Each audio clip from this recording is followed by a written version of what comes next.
Voilà, et donc on commence désormais la partie, justement, de l'Empire romain sous Trajan, en passant, justement, à ce merveilleux arbre généalogique que tu nous as fait, pour nous expliquer un petit peu qui est Trajan, et je te laisse reprendre la main. Alors, je l'ai pas fait, j'avoue, je l'ai piqué, mais il est très bien, donc c'est très pratique. Alors, on va pas trop s'attarder dessus, parce qu'il est très grand, mais ce qui nous intéresse, c'est le niveau de Trajan. Il est très long aussi, hein. On voit qu'il y a plusieurs empereurs d'ailleurs dessus. Hein. Ce qui nous intéresse, c'est que Trajan ne sort pas de nulle part en fait. Il vient d'une grande famille romaine. Alors, il est né en Italie, dans le sud de l'Espagne, dans une ville qui s'appelle Italica, d'une famille italienne. Voilà, ça fait ton sur ton. Qui est une ville de colons romains. Hein. Donc, on a souvent dit Trajan, le premier empereur espagnol. Non, Trajan, l'émigré italien qui vient d'Espagne, nuance. Qui est 100% dans le système romain, 100% romain, grande famille. Vous pouvez voir d'ailleurs sur la frise tout à gauche que son père, Marcius Ulpius, j'arrive pas à lire, Traianus, il a été consul suffect, voilà, consul suffect en 70, gouverneur de Syrie, proconsul d'Asie. Bon, on reviendra sur le cursus honorum et sur les titres dans un autre live.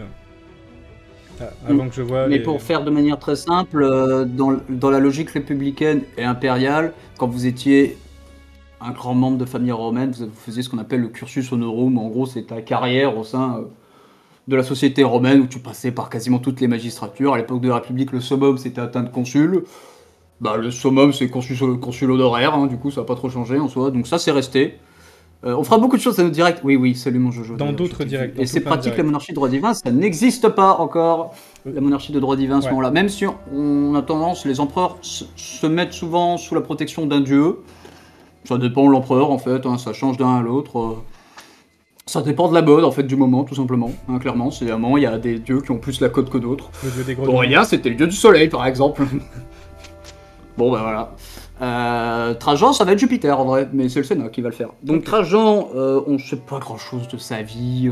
Dans sa jeunesse, il est né en Italie, il a grandi. Alors en Italie, je vais y arriver. En Espagne, je fais 2 fois la même bêtise. Il est né en Espagne, il a une bonne carrière. C'est ça, Trajan est un espagnol que les. Tout le monde dit, l'espagnol, il est pas espagnol pour 2 ronds quoi. Il est 100% romain italien en fait. Trajan, il a un père sénateur. Très rapidement, comme vous pouvez le voir, si vous regardez l'arbre, vous pouvez voir que son père a un frère qui s'appelle Publius, qui a lui-même un fils qui s'appelle toujours Publius. Bon, c'est pas vrai, mais. Et qui a surtout encore un fils qui s'appelle Adrien. Et alors lui, il nous intéresse, ce sera le futur empereur après Trajan. Et on peut voir qu'en fait, Adrien, c'est le neveu de Trajan en fait. Le problème, c'est que suite à des problèmes de décès, Trajan va devenir le tuteur légal d'Adrien depuis ses 10 ans. Donc on voit quand même qu'il y a même si Adrien ne sera pas le fils de Trajan, on voit qu'il y a quand même des liens avec le futur empereur romain, les logiques dynastiques sont toujours là. Et vous pouvez voir ensuite que ça va continuer. Vous voyez, adoption Nerva, adoption Trajan, Adrien. Toujours à cette logique. Suite à plein d'accidents de chasse. Trajan... Comment ? Suite à plein d'accidents de chasse, quelques adoptions permettent d'entretenir la lignée. lignée. Et puis souvent des accidents. Non mais là ça va, parce que là on rentre dans une nouvelle dynastie qui s'appelle les Antonins. Alors où est le nom Antonin entre Nerva, Trajan et Adrien ? Il vient juste après, c'est Antonin le Pieux. Voilà, qui est un bon empereur aussi. Et en fait, on va donner, a posteriori, le nom des Antonins, sa dynastie. Adrien et sa diva d'Antonio, et Adrien et plein de choses même. Et d'ailleurs, cette dynastie des Antonins, on considère que c'est la dynastie incroyable. C'est-à-dire que Nerva, dans les grandes lignes, il règne pas longtemps, donc on lui demande pas grand-chose. Trajan est génial, Adrien est génial, Antonin le Pieux est génial, Marc Aurèle est génial. On considère que c'est vraiment l'âge d'or de l'Empire romain. C'est bête qu'après Marc Aurèle, il y a Commode, quoi. Mais Adrien, c'est vraiment l'âge d'or de l'Empire romain que Trajan va lancer. Donc Trajan, il combat, il est général en Germanie quand il y a la petite guerre, c'est le Nerva qui arrive au pouvoir. Et d'ailleurs, il y a des révoltes au niveau de la Germanie quand Nerva arrive au pouvoir, et Trajan les mate au nom de l'empereur. Il arrive, il fait l'empereur c'est Nerva, c'est comme ça. Non, Adrien Fado faisait pas déjà le mur. Non, j'ai bien compris le mur d'Adrien. Adrien, aka Donaldus Trumpus Britannicus, qui effectivement construira le mur d'Adrien. C'est ça. Donc, Trajan paieront pour. Trajan est adopté par Nerva le 28 octobre 99. Et comme je l'ai dit, il reste à la maison, quoi. Il fait non, je suis occupé. Oh là là, l'humour du chat. Alors, faut savoir également que Nerva, son règne commence très mal, parce qu'il va nommer Casperius, qui est un grand général à ce moment-là, pour un peu donner de la popularité. Et Casperius, il va arriver à faire « On veut la tête des mecs qui ont buté l'empereur Domitien ». Bon, bah, Nerva, il est peut-être pas pour rien, en fait. Donc il y a tout un bordel à Rome où on assiège même le pouvoir, parce qu'en fait, vu que les sénateurs sont un peu derrière l'assassinat de Domitien... Oui, c'est vrai, oui. Ils vont... ils ont pas officiellement condamné ceux qui l'ont fait, quoi. Et Domitien, bah non, mais il faut les condamner, etc. Et puis, il y en a même quelques-uns qui sont tranchés. On force même Nerva à applaudir en mode « Félicitations, vous avez vengé le grand empereur Domitien !»« Si, vous y êtes pas pour quelque chose, tais-toi, tais-toi !» Voilà, il y a quelques purges, c'est un peu... Vraiment, le règne de Nerva, il commence pas terrible. Hein, donc, je sais bien qu'il prend quelqu'un un peu de populaire que Trajan. Bon, Nerva finit par mourir parce qu'il est pas tout jeune et Trajan devient officiellement empereur et puis il vient pas à Rome parce que flemme. Voilà. Parce qu'il a d'autres problèmes à régler. En fait, Trajan entame très vite une tournée de la frontière rhénane-Danube. Il envoie des hommes à lui à Rome quand même pour dire coucou. Et pour que le Sénat valide aussi, parce que le Sénat doit valider. Ce message de paix, coucou. C'est ça. Commandant, je vous demande d'aller voir le Sénat pour donner le message impérial suivant. Coucou. Bon bah ok, on fait ça. Il va revenir quand même en 99 faire un petit coucou, salut, ça va, etc. Et puis il retourne sur le Rhin-Danube, voir un peu la situation. Il passe beaucoup de temps sur la frontière, il veut voir la situation, c'est un général quand même. Il est bon dans ce qu'il fait et il y passe beaucoup de temps. Il revient quand même à Rome et alors Trajan, c'est vraiment le dirigeant de rêve. Ce mec est génial à Rome. Tout le monde l'aime. C'est-à-dire que le Sénat l'adore parce qu'il respecte à fond le Sénat. Toujours dans cette image très républicaine, il n'y a pas le concept de l'empereur, il a une couronne, faut se prosterner ou faire la révérence, que dalle. L'empereur, il arrive, il tape la bise. Et c'est littéral. Vraiment faire la bise, c'est quelque chose de poli à Rome et l'empereur le fait avec les sénateurs. Comme des potes, en fait. Long, hein. 600 bises à claquer, c'est long. C'est ça. Il rappelle des mecs qui ont été virés par Domitien, qui ont été exilés, que ce soit des chevaliers, des sénateurs, il leur donne des postes importants. Vraiment, tout le monde l'aime.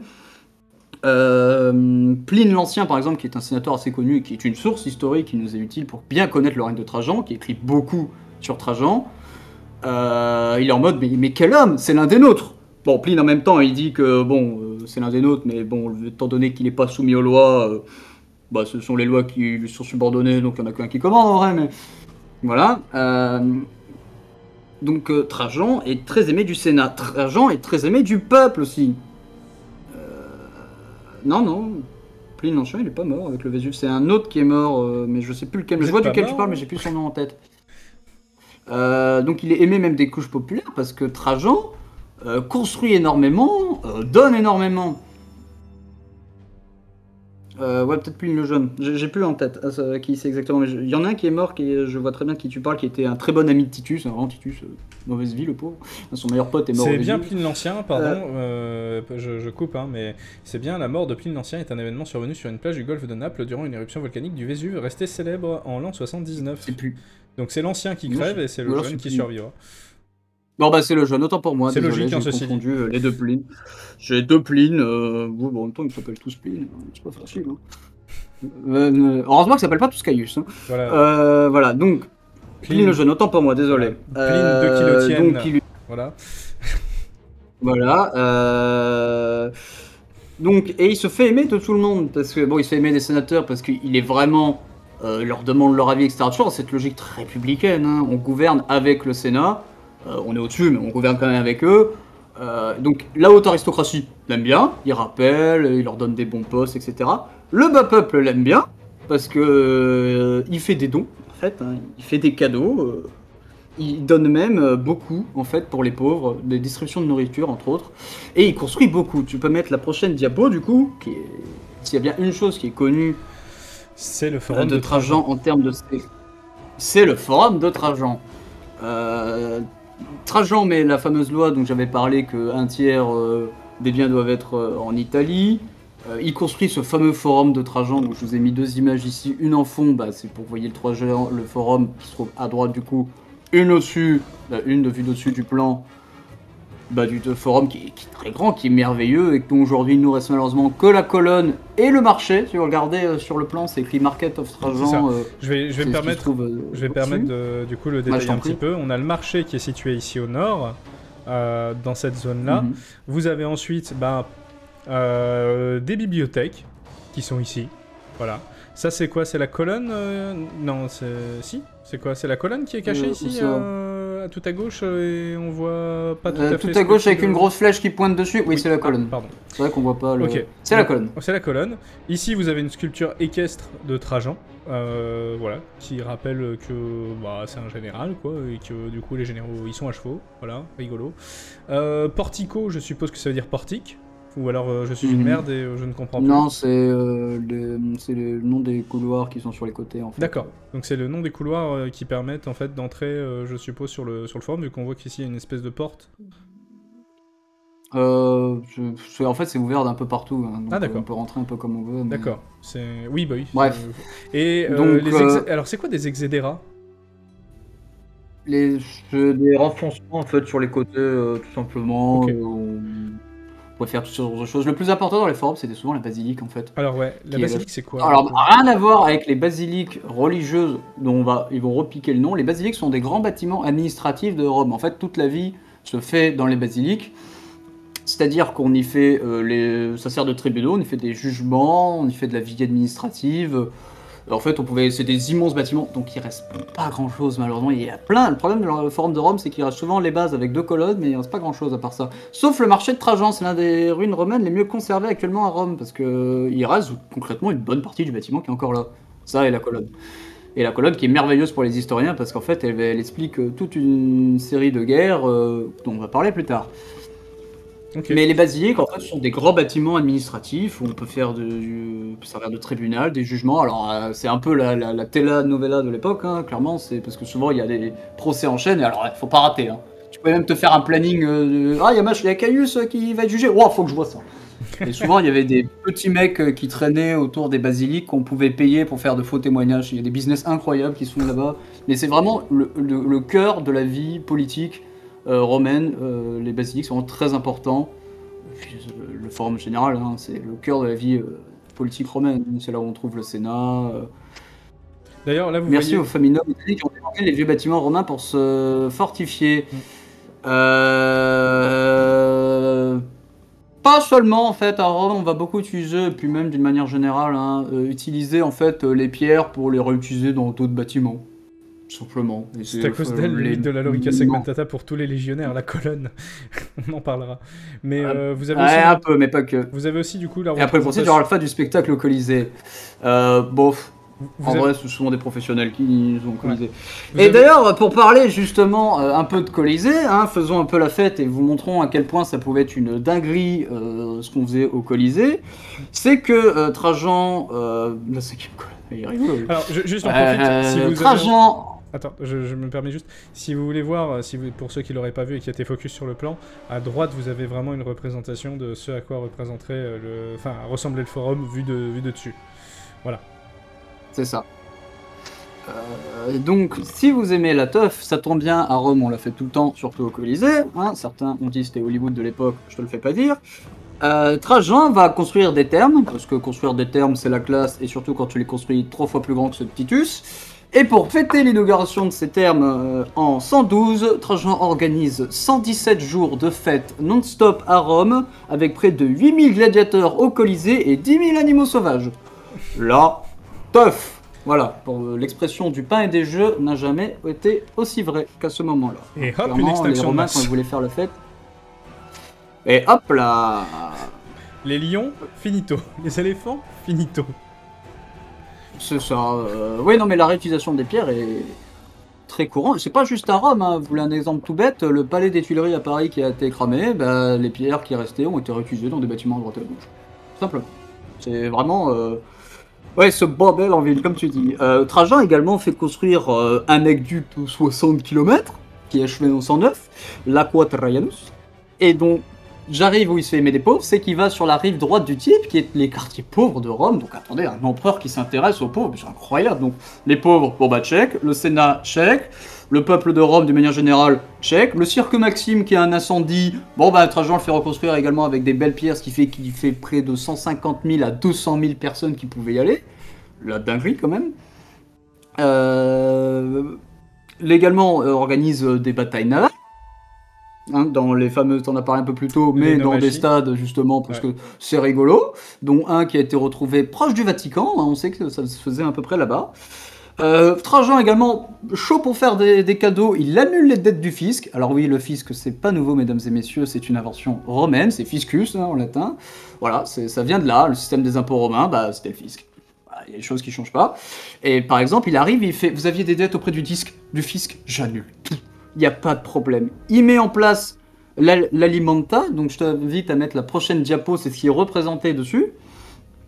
C'est tout simplement une aide alimentaire pour les enfants pauvres en Italie, financée par les intérêts en fait des prêts du pouvoir impérial qui fait, voilà, il y avait à peu près, je crois, 5% des intérêts des prêts qui permettaient de financer ça. Trajan fonde des villes, il allège les taxes sur les successions, qui est une taxe très rentable pour le pouvoir impérial. Quand vous étiez citoyen romain, vous aviez une jolie taxe au moment des droits de succession. Bref. Ah tiens donc. Ça existe encore aujourd'hui. Il y a un empereur romain, tu vois, qui va donner la citoyenneté romaine à tout le monde, et on a tendance à dire que il était trop sympa. Non, c'est en donnant la citoyenneté romaine, tout le monde du coup doit payer cette taxe. C'est pas con. Bon, on en reviendra là-dessus.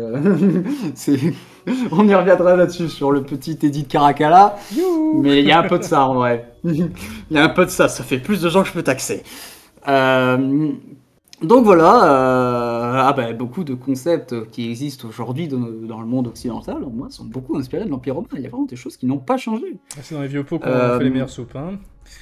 C'est ça. Donc, si je te dis tout ça, où tu vois par exemple sur cette représentation Trajan qui est du coup à droite, avec des enfants en bas, on distribue du pain aux pauvres, vraiment, tout le monde l'aime. Il n'y a pas quelque chose qui te titille un peu dans cette histoire de... tout dépenser, cadeaux, etc. Type les caisses. Allô, l'argent. Allô. Ouais, l'argent. Et ben oui, et en fait le problème c'est que Trajan est un empereur extrêmement dépensier. Tout le monde l'aime, mais pas les caisses de l'État.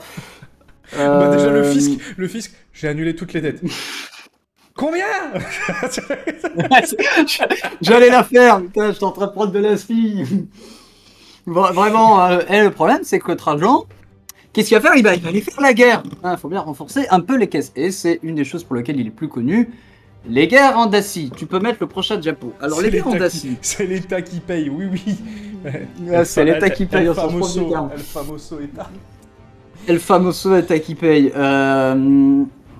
Donc, prochain diapo. Alors, je vous avais parlé plus tôt que Domitien avait un peu perdu contre des Daces. Alors le problème c'est que les Daces sont de plus en plus grands, de plus en plus puissants à ce moment, les mines d'or de Dacie, oui. De plus en plus puissants, et surtout, je vais expliquer à peu près ce qu'on voit ici, les Daces vont un petit peu s'unifier. Ça c'est problématique ça, autour d'un roi qui s'appelle Décébal, qui est efficace, jeune, dynamique, tout ce que tu veux, et avoir un état de cette taille à la frontière de l'Empire, ça fait mal. Assez efficaces et qui ont prouvé que les mecs savent se battre vu qu'ils ont mis en échec Domitien. C'est vite problématique ça. Même dans Rome 2 ça fait mal. Ouais, voilà. Les Jets qui sont dans Rome 2 en font partie. Oui. Tu peux les voir à droite. Ils sont juste ici. D'ailleurs on retrouve également les Roxolans. Tu peux reconnaître pour les joueurs de Total War plusieurs factions. On reconnaît tiens, regardez, il y a les quads, les Roxolans, les Bastants, les quads. Justement. Les Naziges. Tiens. Il y a plein de pubs que tu connais. Oh, il est là aussi, lui. Oh là là, mes flashbacks de Total War Attila. Bref, Trajan va du coup mener 2 guerres contre les Daces. Alors on va s'intéresser déjà à la première, qui a lieu de 101 à 102. C'est pas des guerres très longues, mais c'est des guerres coûteuses quand même. Il y a des problèmes avec les Daces, il faut s'en occuper, et Trajan veut un peu venger le problème avec Domitien. Surtout que le casus belli c'est important chez les Romains. Il faut qu'il y ait une raison de faire la guerre, on fait pas la guerre parce que c'est rigolo. Surtout que ça coûte de l'argent, ça coûte des hommes, c'est chiant. Faut pas croire, surtout à l'époque de l'Empire, l'Empire il est déjà... voilà. Et en plus, Auguste il a dit avant de mourir, bisous, les frontières du Rhin et du Danube c'est bien, essayez de rester dessus. Voilà. Auguste a fait quand même des recommandations quand même, du type... alors l'Empire il est déjà gros, bon, éviter les trop grosses conquêtes. On s'est pris une mandale en Germanie, mollo quand même. C'est pas on s'est pris une mandale en Germanie, c'est... La Germanie. Ah oui, rends-moi mes légions, la Germanie. Arrêtez. La Germanie. Regardez, il a des bosses sur les bosses de sa tête. Arrêtez de vous calmer. Alors, 300 000 hommes sur le Danube, je vois quelqu'un en commentaire, il n'y a pas 300 000 hommes, parce que Rome, si elle met la ligne 300 000 hommes, là, t'as tout pris. Là, t'as pris les légions en Bretagne, t'as pris les légions en Égypte, t'as tout pris. Hein. Rome, elle a pas 1 million d'hommes, loin de là, et ça lui coûte super cher. Par contre, j'avais une vraie question là-dessus. Il n'avait pas non plus fermé les portes du temple de Mars, le Auguste, à la fin? Il n'avait pas dit genre la guerre c'est fini, Pax Romana, Yuplala? C'est pas le temple de Mars de mémoire, c'est le temple... Ah là, je vois duquel tu parles. Il y avait un temple à Rome, c'est pas celui de Mars, qui en fait on ouvrait les portes dès que c'était la guerre. Et oui, les portes c'est Janus. J'ai dit Mars, mais non, c'est Janus. Ouais, Janus, voilà, merci. Je savais que c'était Janus. Et c'est vrai que Auguste, il était en mode, il y a la paix. Vous avez vu ça? On n'avait pas vu ça depuis. J'étais pas né. Hein. Donc voilà, mais après les grandes guerres, c'est vrai qu'il y en a plus beaucoup à part vite fait. 3 légions, mais la paix. Et les Parthes, c'est assez calme quand même, hein, parce qu'en fait, Auguste avait réussi à négocier pour récupérer les insignes et les prisonniers toujours vivants qui avaient été tués sous Crassus. Là, on en parlait, celui qui s'est fait fondre la tête. Et dans l'esprit romain, c'était une immense victoire diplomatique. C'est comme si les Parthes c'était un peu nos vassaux, tu vois, parce qu'ils ont accepté quand même les demandes d'Auguste. Oui. Donc les Parthes, en vrai, c'est assez calme. Les Parthes, en vrai, sont plutôt calme. Bon, il y a des guerres de temps en temps, mais les Parthes il n'y a pas énormément de conflits avec les Parthes. Ça va beaucoup changer avec les Perses sassanides, qui eux sont beaucoup plus bellicistes. Un gros cauchemar pour l'Empire, surtout quand les barbares s'agitent au même moment. Parce que j'arrive à un problème de l'Empire. Les légions romaines sont très bien équipées, très puissantes, tout ça, c'est très d'accord. Le problème, c'est que ça coûte un rein littéral pour les caisses de l'État de faire des campagnes militaires. Et c'est un tel souci logistique et un tel souci économique que l'Empire peut faire qu'un front à la fois. C'est-à-dire que si l'Empire fait une campagne en Dacie, si les Parthes déclarent la guerre, on est dans la merde. Voilà, l'Empire, économiquement, logistiquement, peut mener qu'une grosse campagne militaire à la fois. Donc c'est important quand tu fais une campagne militaire, c'est pour ça que les Romains n'en font pas beaucoup aussi, à ce moment-là, parce que l'Empire il est tellement grand, il y a tellement de frontières à défendre, que t'es sûr d'avoir la paix. Donc les Romains ont la paix avec les Parthes, ça c'est bon. Les Romains ont également soumis les Coades, ou les Cades, j'ai jamais su comment ça se prononçait, et les Marcomans, et Trajan leur envoie une petite lettre. Coucou, je vais aller faire le Quaker Dacie, est-ce que vous allez continuer à me suivre gentiment comme c'est prévu dans le traité? Ce à quoi ils disent oui. Donc ça va, bon, problème en Germanie réglé, on peut faire la guerre. Oui, tu avais une question? Non, je suis en train de... Ah, j'ai cru que tu avais une question, autant pour moi. Donc, bon, l'épée avec les Parthes, c'est bon. Les Coades et les Marcomanns, qui sont les deux grandes tribus germaniques de l'époque, qui peuvent être chiantes, c'est bon, on a fait la paix avec, ils sont plutôt soumis, ils nous envoient même des mecs. Bon, bah ça c'est bon. L'Afrique c'est plutôt calme, donc c'est pas trop de problème. Allez, on va faire la guerre. Et surtout qu'on a un bon casus belli, parce que non seulement Domitien s'était un peu pris une tôle, mais en plus, Rome avait dû payer des subsides aux Daces, et leur envoyer des ingénieurs gratos pour leur filer un coup de main. Bon, c'est bon, on a une bonne histoire de vengeance. Le Sénat, il fait, vas-y, ça part. Donc, il envoie à peu près 150 000 hommes, ce qui est énorme, en vrai, pour aller faire la guerre aux Daces. Et ce que vous voyez, du coup, sur cette carte, où concrètement, de ce qu'on sait, et c'est beaucoup expliqué par la colonne de Trajan, qui en fait possède tout autour d'elle un relief de près de 200 mètres de long. Hein, le tour complet, ça fait 200 mètres de tous les reliefs. Donc, beau relief qui explique toutes les guerres, en fait, d'As, parce que ça va être financé avec le pognon ramené des Daces, justement. On envoie 150 000 hommes. Il y a vraiment intérêt à réussir, quoi, parce que sinon c'est niqué.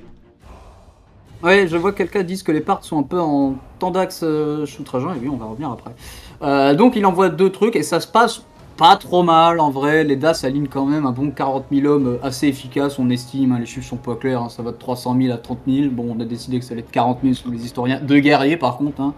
Surtout que les Daces savent se battre. Et les Daces font beaucoup la politique du repli, ils veulent les attirer les Romains dans les montagnes, les Carpates, etc. Parce que bah, c'est pratique, en fait, tout ça. D'ailleurs, on retrouve aussi Bran, juste ici, ça rappellera des choses aux gens de Medieval 2, avec la citadelle hongroise de Bran quand tu commences. C'est ça. Alors, les Daces tentent quelques opérations, mais en fait, d'une manière générale, Trajan mène plutôt bien la guerre, parce que Trajan est un très bon militaire. Et clairement, il arrive à faire la guerre et il va jusqu'à leur capitale que j'ai jamais réussi à prononcer correctement et qui est dans Total War 2.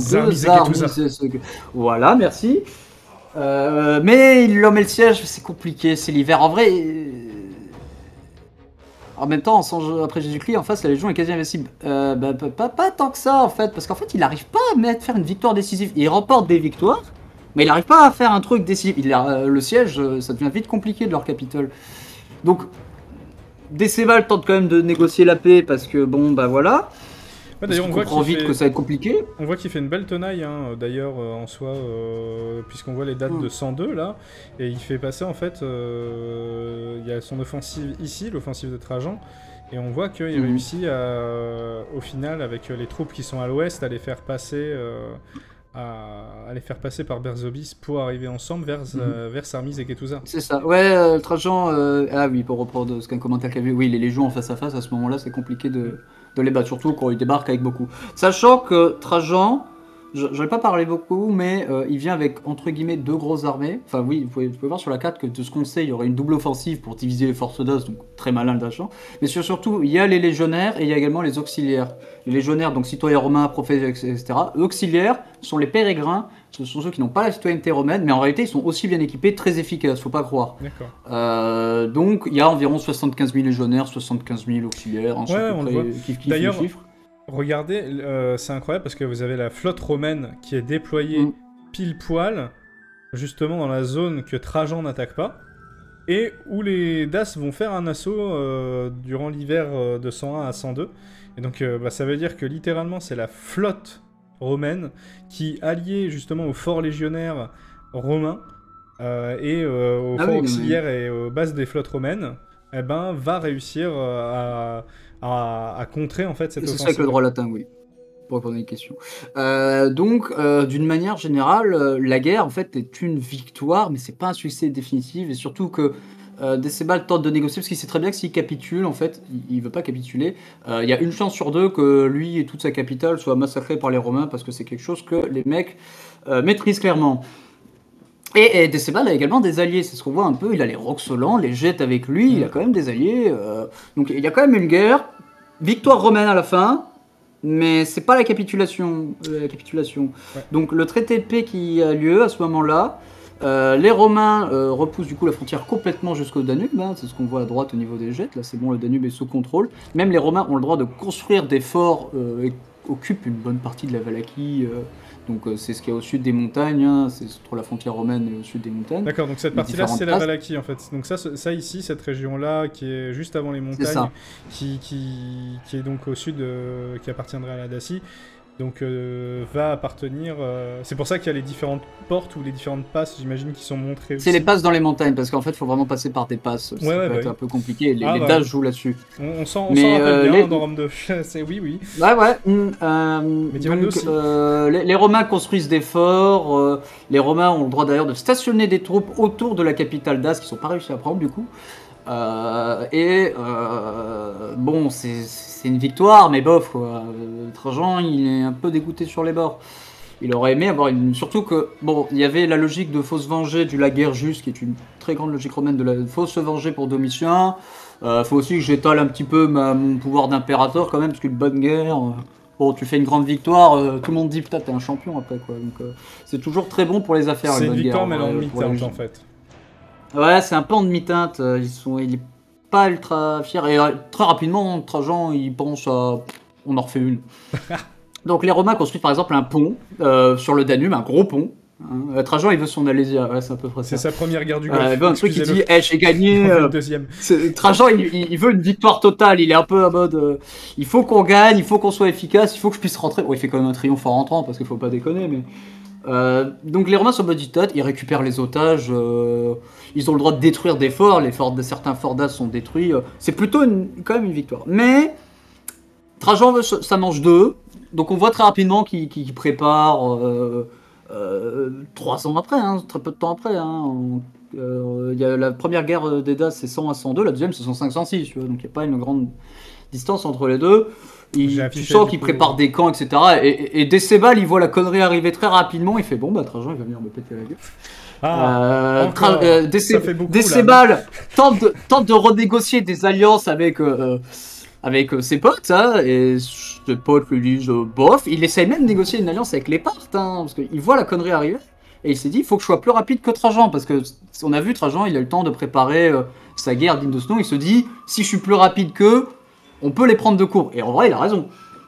L'armée romaine est efficace, mais c'est un peu un poids lourd quand même. Donc il tente de négocier des alliances, etc. D'ailleurs, là, en fait, il reconstruit des forts.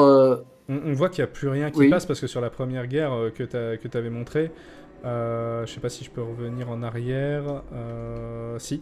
Quand on voit que les Roxolans avaient réussi à faire une percée sur Nicopolis. Et d'ailleurs, on voit le limès de Dobroget qui aussi. Donc, le limès de Dobroget, il est juste ici, hein, regardez. Et quand on passe sur le deuxième, on voit que le limès de Dobroget, il s'est fait doubler, littéralement, en termes de forts romains. Et cette fois-ci, il n'y a absolument rien qui passera le Danube, pour le coup. Il n'y a rien qui passera le Danube. Alors, tu te trompes, mon cher CJ. Tu te trompes fortement. Moi, je m'en tiens à la carte. Hein. Oui, si tu me laissais le temps de l'expliquer, la carte. Très bien.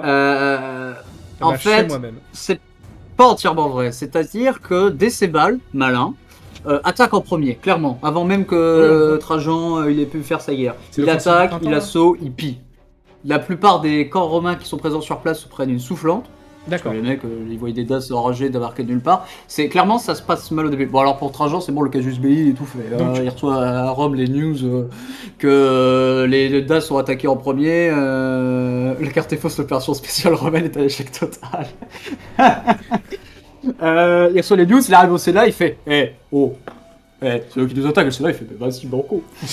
Donc Trajan il y retourne, et quand il arrive, il met quand même un an à arriver, hein. Il arrive pas tout de suite sur le front, enfin il met quand même quelques mois à arriver, et quand il arrive, la situation est pas si bonne que ça. La Mésie inférieure, donc la province que tu peux voir tout à droite, elle a été mise sans dessus de ça, elle a été complètement pillée. Ah ouais, d'accord. Il y a eu, là ce que tu vois en fait la carte, c'est les opérations militaires qui ont lieu. Mais c'est pendant la deuxième campagne. En fait, c'est pendant la deuxième campagne, et là, en fait, en gros, c'est juste qu'on arrive après la soufflante.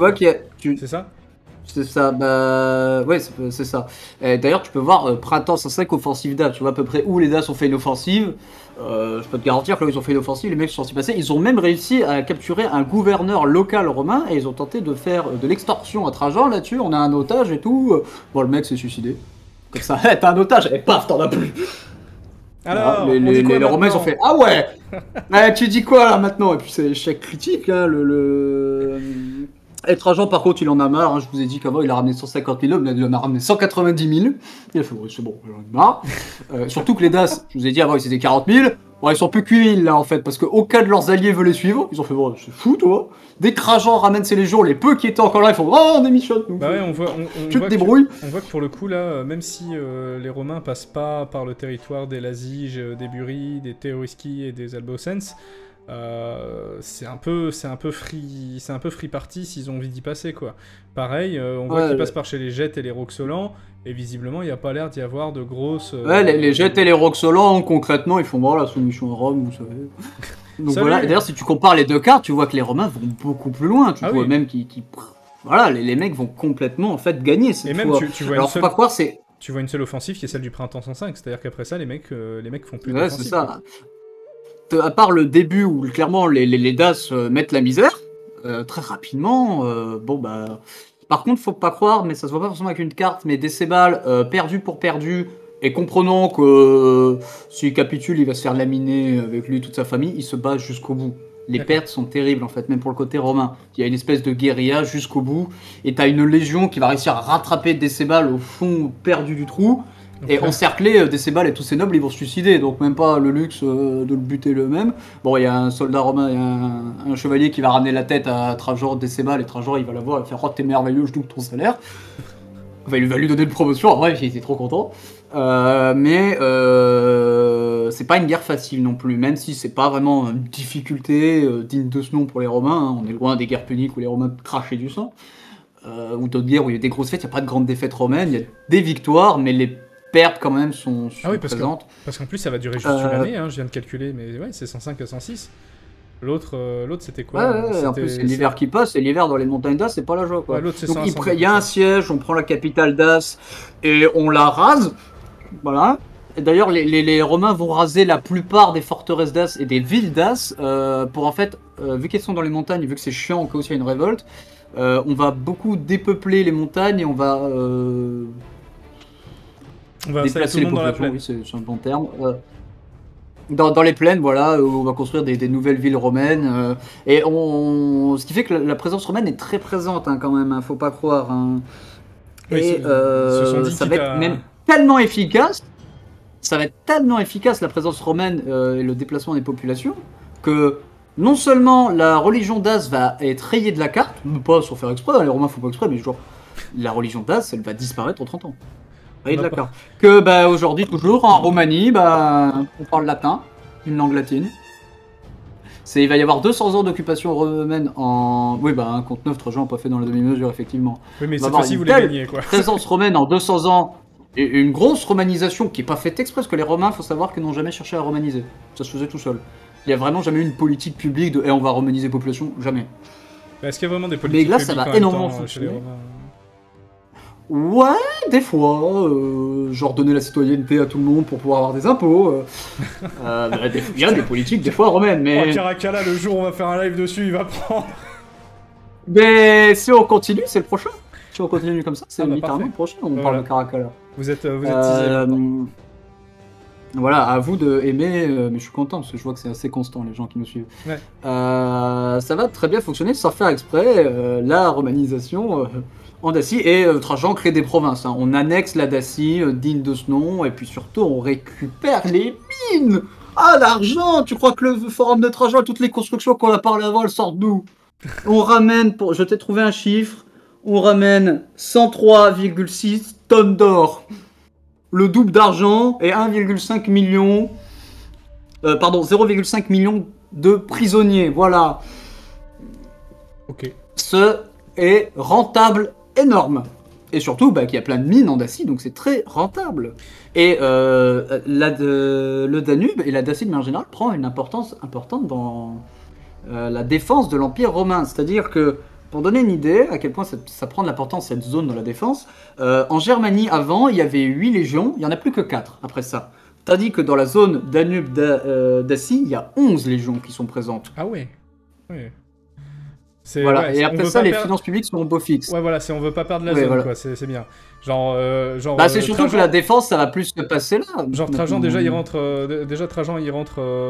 il dit cette terre vaut de l'or. Et les Romains, les Romains arrivent, ils font des mines. C'est ça. Alors après, il y en a qui ont dit les finances publiques sont au beau fixe. Pas terrible parce que justement, Trajan va tout dépenser. Mais toutes les constructions que je vous ai parlé avant, tout ce que les cadeaux de Trajan, ils vont être en partie grandement financés par ça. Le mec, c'est Louis XIV. Mais dès qu'il a de la thune, il investit, il claque tout. C'est ça. Mais on peut vraiment comparer Trajan Louis XIV sur ce point-là aussi.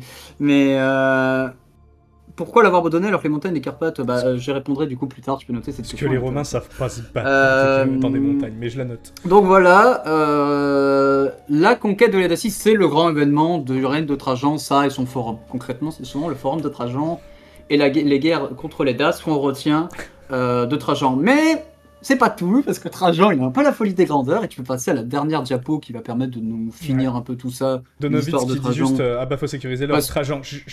Voyez-vous, j'aime l'argent. On aime l'argent. Trajan, du coup, Malex le Lynx, voit plus gros. Là-dessus que je vous ai mis la carte que, si j'ai normalement mis à l'écran, oui, c'est l'Empire romain à la mort de Trajan. Alors, vous pouvez voir la Dacie, du coup, qui a été conquise à ce moment-là. Vous pouvez également voir un peu tous les peuples dans le coin. Je vais juste faire un petit rappel avec les cartes qu'on avait pour montrer Auguste. Donc, rappel, ça c'est sous César, à gauche. Auguste, déjà, qui était censé avoir fait une prise de territoire afin de simplifier, afin de dégrossir. Ça, c'est à la fin du règne d'Auguste, voilà. C'est ça. Sous Trajan, vous passez à ça. Voilà, l'Empire, il est beau, il est magnifique. Vous avez vu des trous tout à l'heure? Il n'y a plus de trous. Non, la Crimée n'a jamais été une province. C'était des peuples soumis, ça n'a jamais été une province. Alors, il faut savoir qu'il y a 3 choses que Trajan fait encore, dont on va parler. Déjà, ce qui restait, il y a la politique de la République souvent était de faire des États fantoches. Ça va changer avec Auguste, ça va continuer à changer au fur et à mesure. On annexe, hein, au moment, c'est bon, ça va dans 5 minutes. J'en ai marre des États fantoches. Donc, Trajan termine la frontière africaine. Trajan surtout annexe le royaume de Nabaté au niveau de la mer Rouge. Donc c'est ce qu'il y a en bas à droite. Là, vous pouvez voir des villes comme Egra, Egracom, etc. Il l'annexe, mais tout simplement. Hein. Il l'annexe, il envoie tout simplement le gouverneur de Syrie en mode vas-y, va m'annexer ça. Et le gouverneur de Syrie fait ok, il se pointe chez Nabaté, il fait bonjour, bah écoutez, on vous annexe, et puis à Nabaté, il fait bon bah ok. Sa tête, ces histoires ne sont pas restées trop longtemps. On va y arriver justement en conclusion pour certains. Rien en Mauritanie, bah, je vais en arriver à la Mauritanie. C'est juste que j'ai pas trouvé de carte qui me plaisait en fait pour expliquer ce qui va se passer en Mauritanie. J'ai mis celle-là et on va arriver sur cette partie orientale. Ah, Nabaté, que de souvenirs de Rome 2, effectivement. Par contre, ce qui est très drôle, c'est de voir qu'il y a des trucs qui s'appellent Iberia et Albania, tout là-bas à l'est, au nord-est. Et oui, c'était des peuples qui habitaient là-bas, mais on va en parler justement. Iberia, quoi, c'est les mecs en Hispanie. Bah attendez une minute là. Et je crois qu'ils sont dans un Total War de mémoire. Je crois dans Rome 2, ils y sont. Il y a Colchis dans Rome 2 ici, qui est juste là. Ouais, mais je crois qu'il y en a un autre à côté. Mais j'ai le souvenir de les avoir déjà vus à Total. Bah les Ibères, ils sont dans Total War Rome 1, c'est les Espagnols quoi. Ouais, non mais je crois, bon c'est pas grave. Et il y a les Alains, regardez, ils sont juste là. Ouais, les Lugis aussi, les Burgondes, oh les Suèves, oh, ils sont tous là, les Chérusques, les Frisons. Donc l'Empire va à ce moment assez bien dans les grandes lignes. On a une partie... La frontière avec la Grande-Bretagne est plutôt calme avec les Calédones en haut. On construit déjà des forces, qui fait qu'on a déjà en fait... Pas l'idée du mur d'Adrien, mais l'idée de fortifier la frontière au nord qui est déjà là. Il y a une zone qui s'appelle les champs d'écumettes qui est sous contrôle. Alors les champs d'écumettes, pour t'expliquer, c'est ce qu'il y a entre le Rhin et le Danube. C'est l'espèce de triangle comme ça qui rentre dans les terres. Je sais pas si tu vois de quoi je parle. Le truc des Laziges là ? Ah non, ça le là, truc ici. où il y a les Alamans, là où il y a les Alamans, voilà, dans Attila, si ça peut t'aider. Cette zone qui est sous contrôle romain en fait, là, pendant longtemps en fait.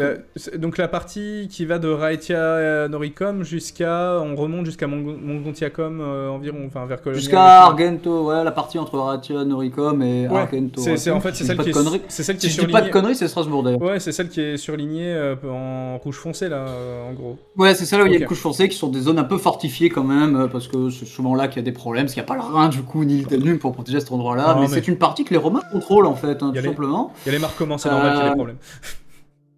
Bah non, les Marcomanns c'est calme à ce moment-là, comme je l'ai dit, ils envoient même des troupes à Trajan, il les a calmés en fait, Trajan déjà par le passé. Il a fait attention par rapport à ce que je vous ai dit, faut que les autres fronts soient calmes pour pouvoir que je fasse le cake en das, quoi. Et c'est le cas, donc c'est ça. Le problème c'est que Trajan, il a un peu la folie des grandeurs et ça va être la Mésopotamie. Alors la Mésopotamie, il y a une guerre contre les Parthes, et en fait elle est pas entièrement justifiée celle-là. C'est-à-dire que depuis Néron, il y avait eu un traité avec les Parthes, l'Arménie est un territoire d'influence entre les Parthes et les Romains. Aucun des deux ne l'a annexé, mais les deux ils veulent un roi plutôt de leur côté. Et c'était plutôt romain. C'était plutôt une logique romaine. On avait un roi arménien qui était sur place. C'est terrible. C'est une logique romaine. Jusqu'à ce que... C'est vraiment l'histoire même de cette partie du monde, quoi. On est entre tous les... Ouais, il y a des choses... C'est terrible. C'est terrible. Et depuis 63 après Jésus-Christ, l'Arménie est plutôt team romain, jusqu'au 113, que le roi Parthe s'est dit « Si je le renversais, je mettais un mec pro à moi. Bon, pourquoi pas ?» Et ben il le fait. Et là, qu'est-ce que fait Trajan? On ne l'a pas consulté, on ne l'a pas dit « je te pique ton royaume un peu vassal, de toute façon, t'as vu les annexions que t'as fait, fous-moi la paix. » Trajan, il fait non. Ouais, t'es sûr, hein. Donc Trajan, il est en mode « on va aller faire la guerre. En Orient. Allez, ça part. » Alors là, par contre, ça passe moins. Comme j'ai dit, il y a cette logique de la guerre juste, et au Sénat, il faut... Et puis les sénateurs qui ont des gros PTSD des 2 dernières tentatives. Ouais, c'est ça. Il y avait pas eu des... C'était plutôt calme en vrai avec les Parthes à ce moment-là. Donc, bof, hein, ils sont pas chauds. Hein, pour revenir à Pline qui était plutôt en mode « Oh, Trajan, t'es merveilleux », il dit bof quand même, hein, c'est plus... bof, t'as plus envie de te venger et de faire ton Alexandre le Grand service en vrai. Parce que, ouais, attends, je vais aller envahir la Mésopotamie, je vais aller à Babylone et tout. Il y a cette logique de certains Romains qui disent il veut faire son Alexandre le Grand service.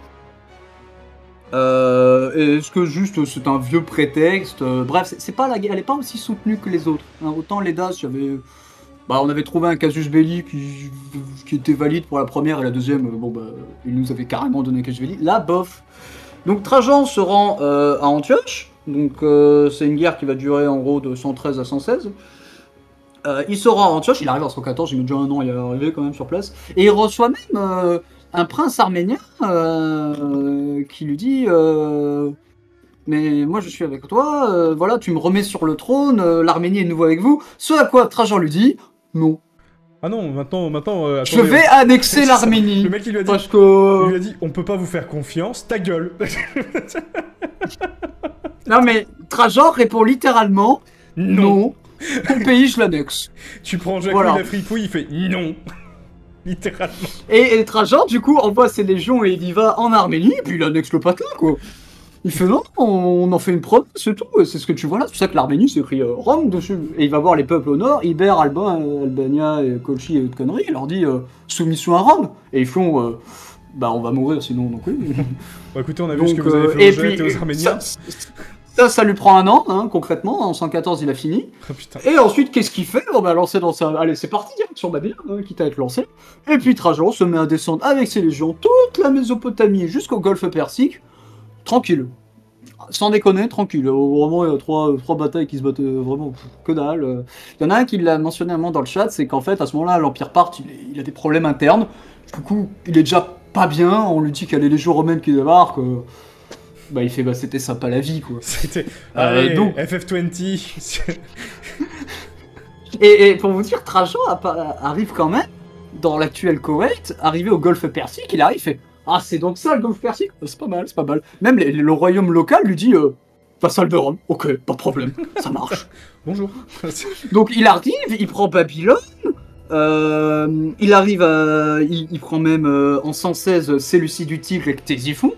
Donc Ctésiphon, qui est la capitale, Séleucie du Tigre, qui est juste de l'autre côté, hein, pour info, elle est vraiment de l'autre côté du fleuve, et qui était l'ancienne grande ville des Séleucides avec Antioche, qui est l'une des qui est un peu la capitale du camp aussi. Hein. En fait, tout doucement, Ctésiphon va devenir plus puissante que Séleucie du Tigre, surtout quand les Romains vont foutre le feu à Séleucide dans une autre guerre. Mais... Oh bah tiens, zut alors. Et bizarrement, ils vont ramener la peste aussi. Oh bah ça brûle. Mince. Mince. Zut. Ah bah oui. Ouais, c'est ça, l'Empire part, il voit Trajan avec ses 90 légionnaires, il fait, bah, c'était... bah, je meurs. Sauf que, concrètement, en 116, c'est plié. Et les problèmes commencent. Alors, les problèmes commencent, c'est-à-dire qu'on a des révoltes. Ouais, Babylone, d'ailleurs, Trajan est allé voir la tombe d'Alexandre le Grand, hein, là où Alexandre le Grand est mort. Donc, il va à Babylone et tout... Il y a des révoltes. Déjà, ça se passe pas très bien, il y a des révoltes, Trajan a des revers, ça se passe bien. Pas terrible, on a des problèmes. Et on a surtout un autre problème qui s'appelle la guerre de Kitos ou de Quiétus. Alors, j'explique. Ouais, alors juste, les révoltes, du coup, elles pop où? C'est un peu partout? C'est quoi? Un peu, alors d'abord beaucoup au niveau de la Mésopotamie, mais tu vas voir, ça va être sportif, parce que la guerre de Kitos, c'est les révoltes, en fait, justement. Ah. Ça vous tente une grande révolte juive? Ah, here we go again. Ah, exactement. Parce qu'on rappelle, alors je dis ça parce qu'on rappelle que c'était Titus, c'était Titus et son père, donc Vespasien, qui avait dû s'en taper une de grande révolte. C'est ça, et c'est là que c'est pour ça que j'ai dit ça aura de l'importance plus tard. On a des révoltes soutenues beaucoup par les populations juives très présentes en Mésopotamie aussi, parce qu'en fait ils sont horreur des Romains. C'est pour ce qu'ils ont fait à Jérusalem, au temple de Jérusalem, ils sont détestés. Oui, ils ont détruit le temple en fait, c'est con. Donc, les Parthes veulent se... Ouais, c'était leur truc le plus sacré. En plus, ils ont pris le trésor de Jérusalem, qui était du temple de Jérusalem, qui était les choses les plus sacrées. Les Romains en sont tellement fiers qu'ils l'ont mis dans le temple du Capitole, le trésor de Jérusalem, en mode « Eh, t'as vu, il est beau, il sera piqué par les Vandales bien plus tard. Hein. » Tellement fiers, les Romains. Donc... elle est où la tombe d'Alexandre? On l'a jamais retrouvée dans Babylone. Oui, non, en fait, ce qu'il veut dire, c'est qu'il est allé rendre hommage sur le lieu de la mort. Il l'a reprécisé après, il est pas allé sur la tombe, il est allé sur le lieu de mort d'Alexandre, puisqu'Alexandre. Ça aurait pu être pire. En fait, le problème, c'est que, du coup, je vais en parler, ce que certains disent. On a des grandes révoltes en Mésopotamie, etc., et ça devient vite compliqué. En fait, ça s'appelle la guerre de Kitos, parce que tout simplement, ou de Quiétus, parce que tout simplement, Trajan a chargé un général qui s'appelle Quiétus. de régler ça. Et il va régler ça. Mais ça va un peu dégénérer. C'est-à-dire qu'on a des révoltes en Mésopotamie, à Babylone. Voilà, donc là. Cette zone-là. Et on a, en fait, ça va finir par exploser, ça va se disperser. C'est-à-dire qu'on a des révoltes à Chypre, en Judée. Ça s'appelle pas encore donc si tu veux, c'est les Romains. De là, il te faut environ 10 tours. Attends, j'ai pas fini. Ça explose à Alexandrie, ça explose jusqu'à Cyrène. Oh putain, l'enfer. Donc en fait, il y a vraiment un... C'est ça, c'est pendant que Trajan il est en Mésopotamie, bah tout explose. En partie dû à la guerre Mésopotamie. Et ça devient vite très compliqué. Et les Romains, par contre, vont y aller franco. Titus est connu pour être allé très franco, à tel point que ça choque pour l'époque. Cyrène, c'est en cyrénaïque. Cyrène, c'est ici. Donc Cyrène, c'est la cyrénaïque, c'est juste là. Donc faut vous imaginer que l'autre, il est à Babylone. D'un coup, on lui dit, alors, ça pète ici. Il a fait, ok, c'est bon, ça va, ça se gère. Ça pète à Chypre. C'est loin. Ça pète en Judée. Ah, encore, mais c'est loin aussi. Ça pète à Alexandrie, c'est vraiment loin. Ça pète à Cyrène, c'est ultra loin. C'est ça. Donc il envoie, c'est pas Trajan qui va s'occuper de toute cette zone, c'est Titus, comme j'en ai parlé.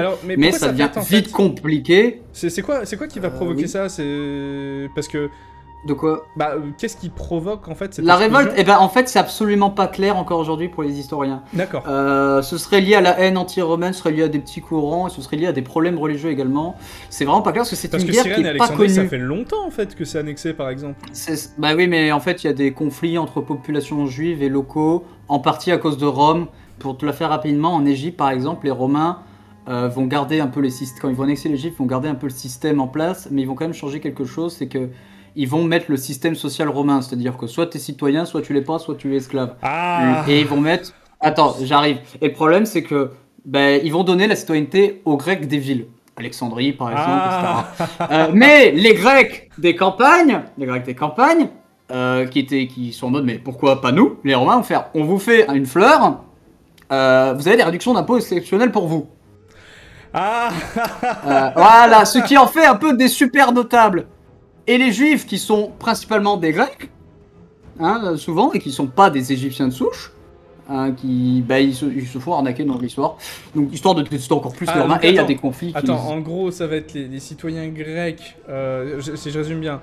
Qu'est-ce qui se passe avec ces citoyens? Parce que tu viens de dire qu'ils ont eu droit à une réduction d'impôts. Ils ont droit à une réduction d'impôts, et ce qui fait que ils ont plus de pognon, et le pouvoir romain leur fait un peu plus confiance, tu vois. C'est genre, donc, vous êtes pas citoyens, mais quand même. Et en fait, du coup, ceux qui se font niquer dans l'histoire, c'est plutôt les citoyens. C'est les juifs. Ah oui, c'est juste les juifs. Non, parce que t'as dit que les citoyens grecs étaient pour la plupart juifs. Non, t'as pas compris. Je la refais. Ouais, je la refais. Les Romains divisent ça en 3. Citoyens, pas citoyens. Les Égyptiens, quoi, concrètement, dans la tête romaine, c'est les Égyptiens, les peuples égyptiens de base, et les esclaves. Bon, les esclaves, c'est bon, on sait qui est esclave, on sait qui l'est pas, problème réglé. Le problème, c'est que les Grecs sont très très très importants en Égypte, ce sont pas des Égyptiens, clairement, il y a une différence, et ils sont un peu en mode... non. Les Romains, donc, donnent la citoyenneté aux Grecs de certaines grandes villes, comme Alexandrie, mais il y a quand même beaucoup de Grecs qui habitent en province. Et qui du coup sont considérés comme des Égyptiens. Et ils le sont pas. Ils sont pas Égyptiens. Ils sont Grecs. Ils sont en mode pourquoi mon cousin il habite à Alexandrie, il est citoyen, et pour moi... Oui. Donc les Romains leur font une fleur, avec des réductions d'impôts. Les Grecs des provinces, on leur fait... on leur fait un cadeau. Ce qui en fait un peu des notables locaux. Que les Romains s'appuient sur eux. Ah oui. Et les Juifs ne sont pas... Ouais, au milieu de ça, en fait, t'as les Juifs ne sont pas égyptiens non plus. Ouais. C'est le peuple hébraïque, il y en a beaucoup qui habitent en Égypte, par exemple.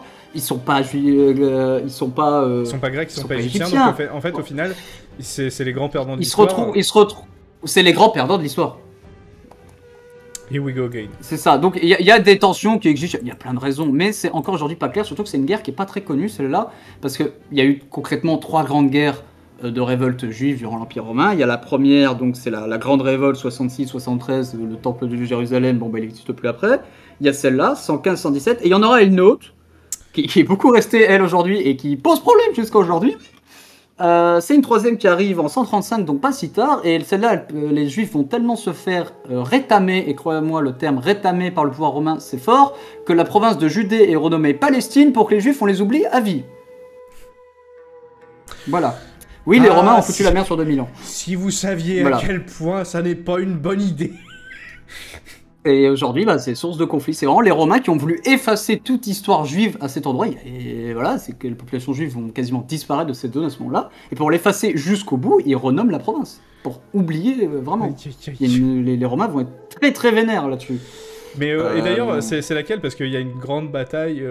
Est-ce que c'est celle avec Vespasien et Titus où il y a une grande bataille où les Juifs s'étaient réfugiés dans une giga citadelle sur un apic rocheux là, genre c'était ultra chaud. Je crois que c'est la troisième. Et il y a un film dessus. Il y a un film dessus. Tu vois tous les moyens de la polyurcétique qui sont mis en œuvre. T'es là, toi quand t'aimes les Romains, quand t'aimes l'art du siège, t'es là, tu fais je vais passer un bon moment dans ce film. Je sais plus. Je crois que c'est la troisième des guerres, mais j'ai un gros doute, donc je vais pas dire de conneries. D'accord. Ok. Mais donc voilà. Je dirais que c'est pas que ça déchire, je dirais que plutôt marché. Les Romains se doutaient pas qu'ils allaient foutre la merde sur 2000 ans, quoi. Mais ouais, non, clairement, c'est bon. Pour revenir à nos moutons, donc la révolte est écrasée, à tel point que des populations juives vont quasiment disparaître de certaines provinces. Ça dure 1-2 ans, 115-117. Les Romains, ils vont violents. Par exemple, la ville d'Édesse, où on trouvait beaucoup de populations juives, les Romains vont leur mettre une telle raclée qu'ils vont raser la ville. Et quand je vous dis raser, c'est il n'y a plus de pierre. Bon, ils vont construire plus tard. Ouais, ils ont fait une Carthage. C'est ça. Bon, sans saler, en disant on n'a pas le droit d'habiter, ils ont rasé, ils ont fait maintenant démerdez-vous, construisez si vous voulez, mais voilà quoi. Mais ils y vont franco, les Romains, à tel point que ça choque pour l'époque. Et sachant que l'armée romaine était connue pour être violente, d'habitude, les Romains font un carnage, on fait c'est les Romains. Pour qu'on en arrive au choqué, c'est qu'ils ont vraiment fait un carnage. Et le problème, c'est que Trajan, du coup, il a des révoltes dans l'Empire, il a des révoltes en Mésopotamie. Ça devient vite compliqué, surtout il est malade, en fait. Il est plus tout jeune, il lève la fièvre. Et ça devient vite compliqué. Et Trajan finit par mourir de fièvre sur le retour 117, quoi.